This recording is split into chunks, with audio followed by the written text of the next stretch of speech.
गंगानगर के अनूपगढ़ से बड़ी खबर आप तक पहुंचा दे। भारत पाक बॉर्डर पर पाकिस्तान की नापाक हरकत सामने आई है। भारत पाक सीमा पर हथियार बरामद किए गए हैं। अनूपगढ़ के गांव 18P क्षेत्र की रोही में हथियार मिले हैं। बीएसएफ ने 2 ऑटोमेटिक पिस्टल बरामद की। पाकिस्तान पहले ड्रोन से हेरोइन भेजता था और अब हथियार भेज रहा है। अनूपगढ़ बीएसएफ जी ब्रांच की सूचना पर कार्रवाई की गई। भारत पाक सीमा पर हथियार बरामद किया गया है। बीएसएफ ने 2 ऑटोमेटिक पिस्टल को बरामद किया है। पाकिस्तान पहले ड्रोन से हेरोइन भेजता था और अब हथियार बरामद किए गए हैं। अनूपगढ़ के गांव 18P क्षेत्र की ये घटना। बीएसएफ ने 2 ऑटोमेटिक पिस्टल को बरामद किया है। भारत पाक बॉर्डर पर पाकिस्तान की नापाक हरकत सामने आई है।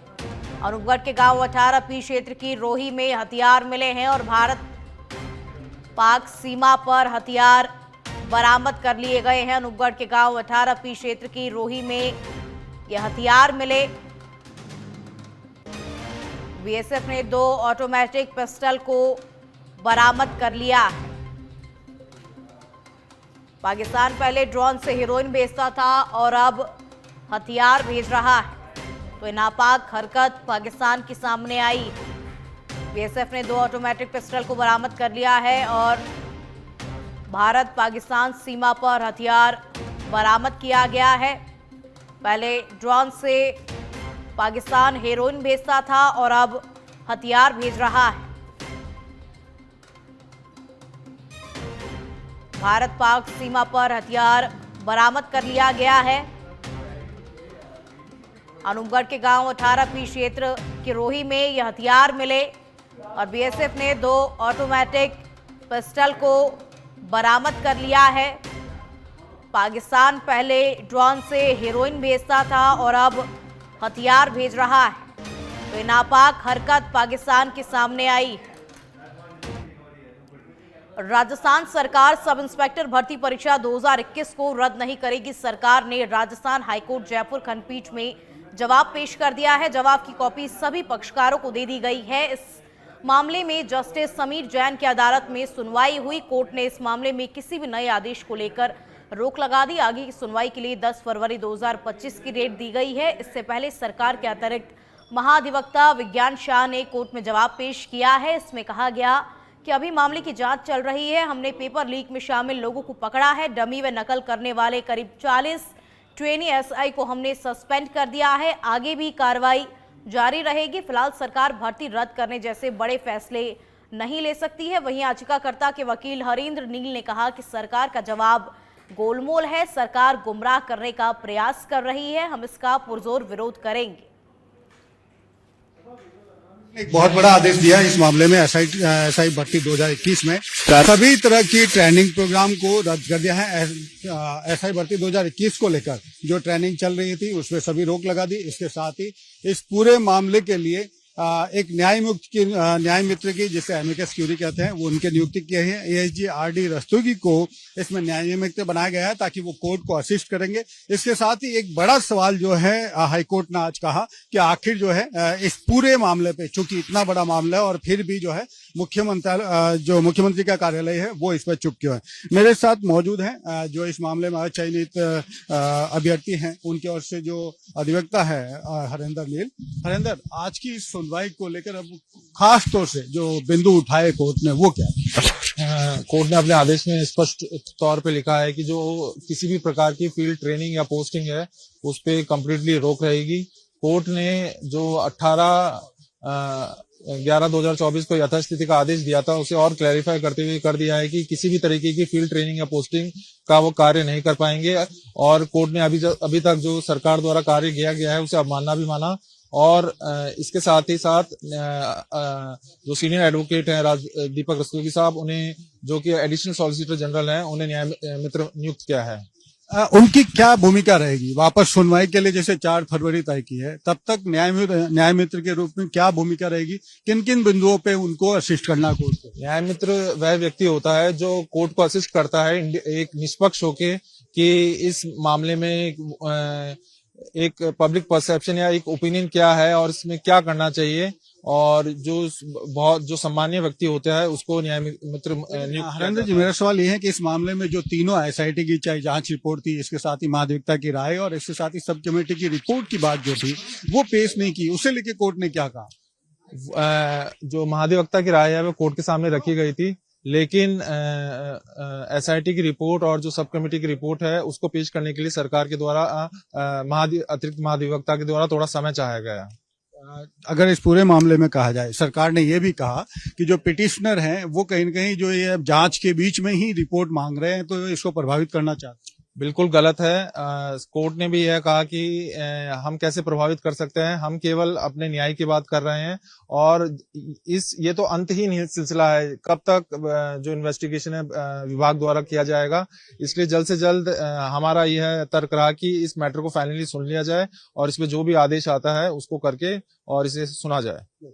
शुक्रिया हरेंद्र जी। तो ये मेरे साथ जो अचयनित जो इसमें पिटिशनर है उनके अधिवक्ता हैं हरेंद्र नील, और इस पूरे मामले की सुनवाई के दौरान कोर्ट का जो रुख था वो बहुत स्पष्ट था कि जो 18 नवंबर के आदेश के बाद 31 दिसंबर का जो ट्रेनिंग आदेश जारी किया गया वो कोर्ट की अवमानना है। इसके बावजूद भी हम सरकार का जो जवाब है वो जानना चाहेंगे। उनको समय दिया है सरकार को 4 फरवरी तक का, क्योंकि राज्य के अतिरिक्त महाधिवक्ता की ओर से जो विज्ञान साह ने पैरवी की, उन्होंने कहा कि सरकार इस बड़े मामले, ये बहुत बड़ा मामला है जिसमें कई लोग जो है प्रभावित होंगे, ऐसे में वो नहीं चाहती कि आनन फानन में इसका रिजल्ट किया जाए या इसको एसआई भर्ती को रद्द किया जाए। इसलिए सभी की राय आने के बावजूद भी हमें समझ चाहिए, और सरकार को फिलहाल 4 फरवरी तक का समय दिया है कि वो इस पूरे मामले की रिपोर्ट पे, एसआईटी की रिपोर्ट, महाधिवक्ता की राय और इसके साथ ही जो 6 मंत्रियों की कमेटी की रिपोर्ट थी उस पे अपनी पूरा जवाब पेश कर सके। इसके साथ ही इस पूरे केस से जुड़े एसआई भर्ती 2021 से जुड़े जो कोर्ट के साथ ही जो पूरे चीजें, रिपोर्टें हैं, डॉक्यूमेंट्स है, वो सभी जो है कोर्ट ने सभी पक्षों को, न्याय मित्र को देने के आदेश दिए हैं ताकि वो इस मामले में कोर्ट को असिस्ट कर सके। और न्याय मित्र को 4 बिंदुओं पे कोर्ट को असिस्ट करना है कि क्या जो महाधिवक्ता की राय है, एसआईटी की जो जांच रिपोर्ट है और इसके साथ ही जो अगर कहें 6 मंत्रियों की जो सब कमेटी की रिपोर्ट है, उस रिपोर्ट के बावजूद भी क्या इस भर्ती को जारी रखा जाना चाहिए और उनकी जो राय है वो किस हद तक सही है, क्या साथ। और अब ब्यावर से खबर आपको बता दें, मूंगफली खरीदते समय कहासुनी पथराव में बदल गई। लोगों ने दलितों के घर और मंदिरों पर जमकर पत्थरबाजी की। घटना की सूचना मिलने पर पुलिस तैनात हुआ और किसी भी पक्ष ने अब तक कोई भी मामला दर्ज नहीं करवाया है। पुलिस ने दोनों पक्षों के 4 लोगों को हिरासत में ले लिया है। घटना से दलित समाज के लोगों में आक्रोश व्याप्त हुआ है। घटना की सूचना मिलने पर पुलिस बल तैनात हुआ और दोनों पक्षों में से किसी ने भी इसको लेकर के मामला दर्ज नहीं करवाया। तो 2 समुदायों के बीच में जोरदार पत्थरबाजी देखने को मिली है। किसी भी पक्ष ने अभी तक कोई भी मामला दर्ज नहीं करवाया है। पुलिस ने दोनों पक्षों के 4 लोगों को हिरासत में ले लिया है। घटना से दलित समाज में आक्रोश व्याप्त है।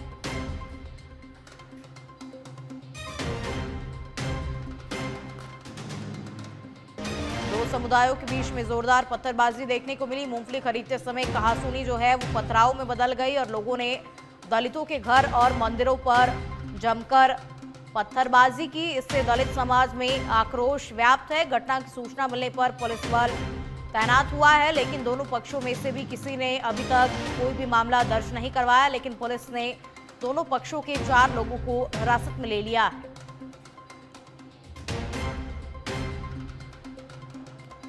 दो समुदायों के बीच में जोरदार ये पत्थरबाजी देखने को मिली। तस्वीरों के माध्यम से आपकी टीवी स्क्रीन पर ये वीडियो है, आप देख रहे हैं कि किस तरीके से पत्थरबाजी की घटना देखने को मिली है और दोनों पक्षों के 4 लोगों को हिरासत में ले लिया गया है और दलित समाज के घरों पर पत्थरबाजी की गई, जिससे दलित समाज में भारी आक्रोश व्याप्त है।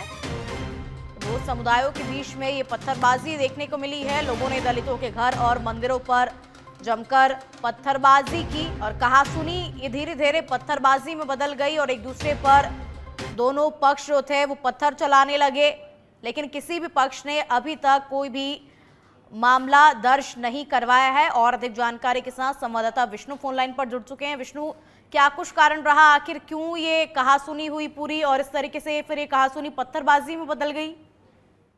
बिल्कुल खुशबू बताना चाहूंगा इस सारे मामले के अंदर, जहां एक ठेले वाले से जब मूंगफली एक व्यक्ति ले रहा था तो उसी से कुछ छोटी सी बात को लेकर कहासुनी हो गई। कहीं ना कहीं छोटा सा मैटर था पैसे को लेकर कि पैसे दिए या नहीं दिए इस बात को लेकर। लेकिन इस मामले को लेकर जब आपस में जब कहासुनी हो गई तो कहीं ना कहीं जो दूसरे लोग थे पास में बैठे थे उन्होंने समझाने की कोशिश करी, लेकिन वो बजाय समझने के एक दूसरे आपस में झगड़ने लगे और कुछ देर बाद में ये हालत इतने बदतर हो गए कि वो जो धर्म विशेष के लोग थे जो उन लोगों ने पत्थरबाजी शुरू कर दी और वहां पर जिस तरह से पत्थरबाजी की है कहीं ना कहीं वो पत्थर कुछ मंदिरों पर भी जाके लगे और गुरुद्वारा था पास में बना वहां पर भी जाके लगे। कुछ वाहन भी क्षतिग्रस्त होने की जानकारी मिली है। विष्णु, किसी प्रकार की कोई जनहानि, और देखिए अभी तक दोनों पक्षों में से किसी ने भी कोई भी मामला दर्ज भी नहीं करवाया है?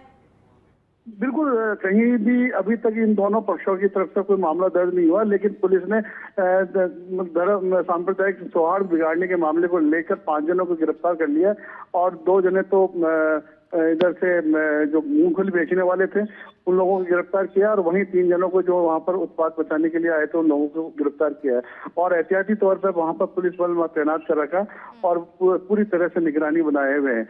अभी हाल फिलहाल शांति बनी हुई है। चलिए, शुक्रिया विष्णु अधिक जानकारी देने के लिए।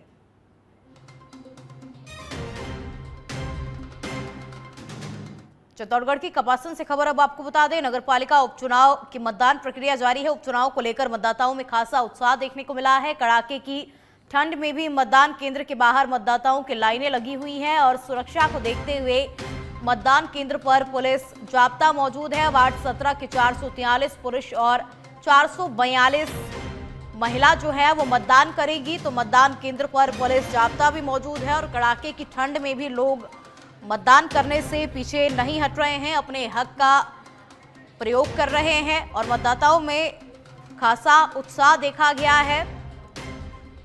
सुबह से ही मतदान केंद्र पर लोगों की भारी भीड़ जमा हुई है, लोगों की लाइनें लगी हुई हैं। नगरपालिका उपचुनाव की मतदान प्रक्रिया जो है वो इस वक्त जारी है और मतदाताओं में इसको लेकर के काफी उत्साह देखा जा रहा है। कड़ाके की ठंड में भी जो मतदाता हैं वो मतदान करने से पीछे नहीं हट रहे हैं और अपने मत का प्रयोग कर रहे हैं। तो नगरपालिका उपचुनाव की मतदान प्रक्रिया जारी है, मतदाताओं में बहुत ज्यादा उत्साह देखने को मिल रहा है। वार्ड 17 के 443 पुरुष और 442 महिला मतदान करेंगी। कड़ाके की ठंड में भी लोगों की लाइनें लगी हुई हैं। तस्वीरों के माध्यम से आप देख रहे हैं कि किस प्रकार से लोगों की लाइनें लगी हुई हैं और सुरक्षा के लिहाज से भी पुलिस जाब्ता वहां पर तैनात।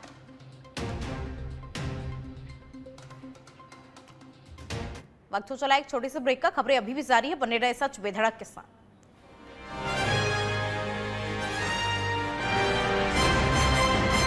दौसा के महवा में वाहन जागरूकता अभियान को लेकर के छात्र रैली का आयोजन किया गया, जिसको डीएसपी ने पुलिस थाने के बाहर हरी झंडी दिखाकर रवाना किया है। इस दौरान डीएसपी ने बताया कि सड़क सुरक्षा सप्ताह के अंतर्गत रैली का आयोजन किया गया है, जिसमें वाहन चालकों को दुर्घटनाओं से बचने के लिए जागरूक किया जाएगा। वहीं वाहन चालकों को यातायात नियमों की भी जानकारी दी जाएगी, जिससे वाहन दुर्घटना आगे घटित ना हो और वाहन चालक सुरक्षित रह सके। ये अभी पुलिस मुख्यालय की तरफ से सड़क सुरक्षा का आयोजन किया जा रहा है, जिसमें सुरक्षा नियमों के बारे में और यातायात नियमों के बारे में जानकारी देने के लिए, लोगों में जागरूकता करने के लिए पुलिस थाना महवा की तरफ से एक रैली निकाली जा रही है, जिसमें स्कूल के बच्चे। डीडवाना के बुढ़ोद गांव में निर्माणाधीन भवन में काम कर रहे मजदूर की मौत हो गई है। जानकारी के अनुसार मजदूर स्टीयरिंग फर्मा हाईटेंशन लाइन के संपर्क में आ गया था, जिससे मजदूर को करंट लग गया। वहीं करंट लगने से मजदूर गंभीर रूप से झुलस गया, जिससे ठेकेदार और मजदूर अस्पताल में इलाज के लिए लेकर पहुंचे, जहां चिकित्सकों ने मजदूर को मृत घोषित कर दिया है। वहीं ठेकेदारों ने हादसे की सूचना पुलिस को दी है। परिजनों के पहुंचने पर पोस्टमार्टम कर शव सुपुर्द कर दिया जाएगा।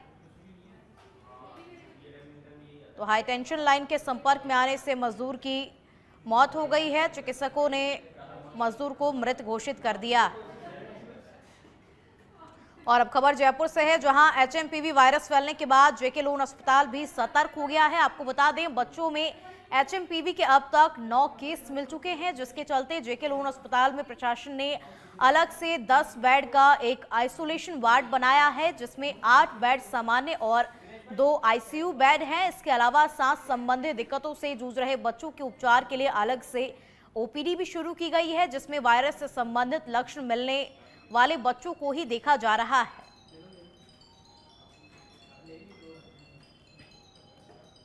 बूंदी के दुगारी गांव में 80 लाख रुपए की नकबजनी वारदात का पुलिस ने खुलासा कर दिया है, जिसमें पुलिस ने 6 आरोपियों को गिरफ्तार कर लिया है और उनके कब्जे से चोरी में प्रयुक्त 3 वाहन को जब्त किया गया है। जानकारी के अनुसार 5 दिन पहले आरोपियों ने घर में उथल पुथल मचाकर 80 लाख रुपए के आभूषण और नकदी चुराई थी, जिसके बाद पुलिस ने रिपोर्ट दर्ज कर आरोपियों को पकड़ने के लिए टीम गठित की थी। फिलहाल पुलिस मामले की जांच में जुटी हुई है।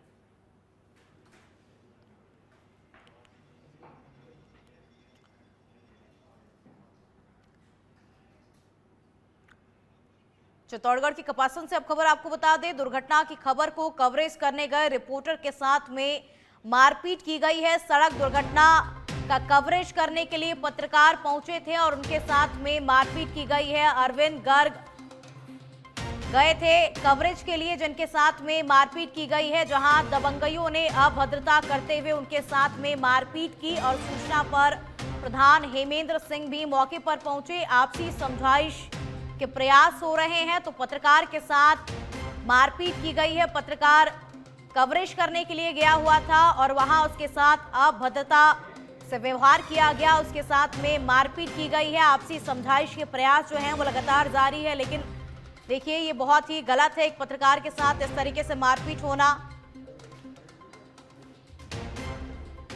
मकर संक्रांति का त्योहार आने वाला है और इस मकर संक्रांति के त्योहार पर पतंग का उत्साह रहता है।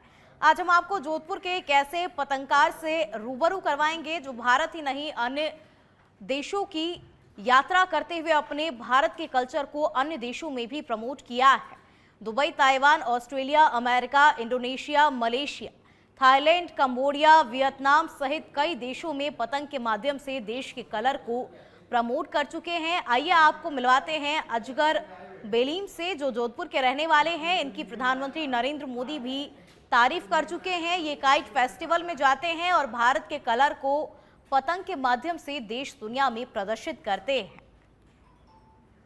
कहते हैं जुनून बड़ी चीज होती है और इस जुनून से इंसान क्या से क्या कर देता है, वो आपको एक उदाहरण यहाँ प्रदर्शित कर चुके हैं। कब से शुरू हुआ, आप कितने साल के थे जब आपने इसको शुरुआत की, कितने साल हो गए और किन किन देशों में आप इसका जो है दिखा चुके हैं? देखिए, मेरा पतंग का जो मैंने बचपन में जब मैं 5 साल का था तब से मेरे फादर के साथ में मैंने काइट फ्लाइंग शुरू किया और उसके बाद में जब मेरा एक दुबई से प्रोग्राम से शुरू हुआ तो फिर मैं ताइवान, चाइना, हांगकांग, मकाऊ और यूरोप के करीब करीब 15-20 देश थे। स्विट्जरलैंड है, जर्मनी है, फ्रांस है, स्पेन, बेल्जियम और पोर्टुगल, हम लोग सब गए। उसके बाद में हमने ऑस्ट्रेलिया में भी किया। ऑस्ट्रेलिया के बाद में हम लोग न्यूजीलैंड में भी हमारा एक प्रोग्राम हमारा हुआ वहाँ पे। इसके अलावा मैं काइट वर्कशॉप भी करता हूँ और मैं पर्टिकुलरली उन स्कूलों के लिए कहना चाहता हूँ जो बच्चे जो कल्चर को सीखना चाहते हैं और पर्टिकुलर उन स्कूलों के लिए जो जैसे डीफ एंड डम स्कूल हुई या जो थोड़े मानसिक असंतुलन वाले बच्चे हैं, उनकी स्कूलों के मैं टीचर को कहना चाहता हूँ आप मुझे बुलाएं, मैं आपको मेरी पूरी तरफ से सेवा करूंगा और मैं उनके लिए वर्कशॉप भी करूंगा ताकि उनके भी कुछ सपने अपने आप वो भी समाज का अंग है, वो अपना हमारे रंग में रंग सके। अच्छा, एक चीज और जानना चाहेंगे, आपकी तारीफ प्रधानमंत्री नरेंद्र मोदी ने भी की क्योंकि आपका काम ही ऐसा, आपने गुजरात में भी काम किया, क्या वो क्षण था आपका? जी के गांधीनगर में एक बहुत बड़ा फंक्शन हुआ था जिसमें एनआरआईज और भारत के करीब करीब बड़े बड़े जितने बिजनेसमैन थे और टाइकून्स वो वहाँ पर आए। तो मुझे मेरी टीम के साथ में जो मेरे एक बड़े अच्छे दोस्त थे राकेश मेहता, उनका भी बहुत बड़ा हाथ है इसमें, उनका भी बहुत बड़ा हाथ है। तो उन्होंने मुझे हम लोग ने एक टीम बना के गांधीनगर में साहब के साथ में हमने पतंगबाजी की। तो करीब करीब वो 2 घंटे का हमारा समारोह था, साहब के सामने हमारा अच्छा पल बीता। तो उन्होंने प्रेजेंट किया कि कुछ ऐसा करो कि समाज तुमको मतलब इज्जत की नज़र से देखे और पूरी दुनिया तुम्हारी तरफ देखे, तुम कर क्या रहे हो। अच्छा, एक चीज देखी जाती है कि पतंगे जो हैं उड़ाई तो जाती है, आजकल जो मांझा आ गया है वो मांझा जो है कई लोगों को नुकसान पहुंचाता है, कहीं जो है हाथ कट जाता है, गले तक कट जाते हैं, उसको लेकर क्या संदेश देना चाहेंगे? देखिए, संदेश मेरा ये है कि भारत सरकार से मैं अनुरोध करता हूँ कि ये जो चाइनीज मांझा नहीं है, ये दिल्ली के अंदर और बेंगलोर के अंदर, नोएडा और इसके और बेंगलोर में ये मांझा बन रहा है, और इवन जयपुर में भी 2-3 पार्टी इसको बना के, तो ये पतंग काटने का जो लालच होता है ना, कि अपने हाथों पे भरोसा नहीं करके एक प्लास्टिक के ऊपर हो, तो इससे मैं मानता हूँ पशुओं को, इंसानों को, सबको तकलीफ होती है। इससे पहले हम कॉटन का धागा अभी भी यूज करते हैं, मैं प्लास्टिक का धागे के बिल्कुल खिलाफ हूँ, तो अभी भी हम यूज करते हैं। क्यों? कि वो जो ही थोड़ी बरसात हुई है वो तो टूट फूट कर हो जाता है। लेकिन मैं चाहता हूँ गवर्नमेंट बड़ी गंभीर होकर इस और प्रत्येक पतंग दुकान के ऊपर एक बार उनसे पूछताछ करके उनको एक सजा का प्रावधान भी है कि 3 साल, 5 साल, 10 साल। उससे क्या होता है कि ऑटोमेटिकली हम लोग बेचना बंद कर देंगे, यानी दुकानदार, और ग्राहक बंद कर देंगे, तो वो जो एक ब्यूटी है जो काइट फ्लाइंग की, वो वापस आएगी। बिल्कुल, ये से असगर भाई जो इनकी अपनी यात्रा थी, एक जुनून कह सकते हैं, क्योंकि ये जुनून के बिना संभव नहीं है, और जुनून ऐसा कि पतंगों के माध्यम से पूरे देश की कल्चर को प्रदर्शित करता हुआ आज भी वो जुनून कायम है, और आगे भी ये चाहते हैं कि जब तक मैं जीवित हूँ कायम रखूंगा। रोडी सच विदड़क, जोधपुर। टॉक से खबर अब आपको बता दें, कॉलेज की लड़कियों का सड़क पर आक्रोश देखने को मिला है। दतवाल गर्ल्स कॉलेज की लड़कियों ने रोड को जाम कर दिया है। दतवाल से मित्रपुरा जाने वाले सड़क पर लड़कियां बैठ गई हैं, सड़क को जाम कर दिया है उन्होंने। गर्ल्स कॉलेज में शिक्षक लगाने की मांग को लेकर के लड़कियों ने सड़क को जाम कर दिया है, और गेस्ट फैकल्टी हटाने के बाद भी आक्रोश और ज्यादा बढ़ गया है। सड़क जाम के बाद में दतवाल पुलिस मौके पर पहुंची और पुलिस लड़कियों से समझाइश का प्रयास कर रही है, लेकिन लड़कियां जो हैं उन्होंने सड़क जाम कर रखा है। कॉलेज की लड़कियों ने शिक्षक लगाने की मांग को लेकर के उन्होंने सड़क को जाम कर रखा है। गेस्ट फैकल्टी हटाने के बाद लड़कियों में और ज्यादा आक्रोश बढ़ गया है। इसको लेकर के लड़कियों ने अब सड़क को जाम कर दिया है और पुलिस उनसे लगातार समझाइश का प्रयास कर रही है, लेकिन समझाइश होती भी नजर नहीं आ रही है। चित्तौड़गढ़ एसीबी का भ्रष्टाचार पर बड़ा वार, सरपंच और सचिव को 70,000 की रिश्वत राशि के साथ में गिरफ्तार किया गया है। सहनवा गांव के सरपंच और भैरूलाल सुथार और सचिव दीपक चतुर्वेदी को गिरफ्तार किया गया है। ठेकेदार से 7.80 लाख के बिल पास करवाने के एवज में रिश्वत राशि मांगी गई थी। कलेक्ट्रेट चौराहे के समीप सीएमएचओ ऑफिस के बाहर रंगे हाथों उसे गिरफ्तार किया गया है। एसीबी के अतिरिक्त पुलिस अधीक्षक विक्रम सिंह के नेतृत्व में कार्रवाई हुई और 70,000 की रिश्वत राशि लेते हुए रंगे हाथों गिरफ्तार किया गया है।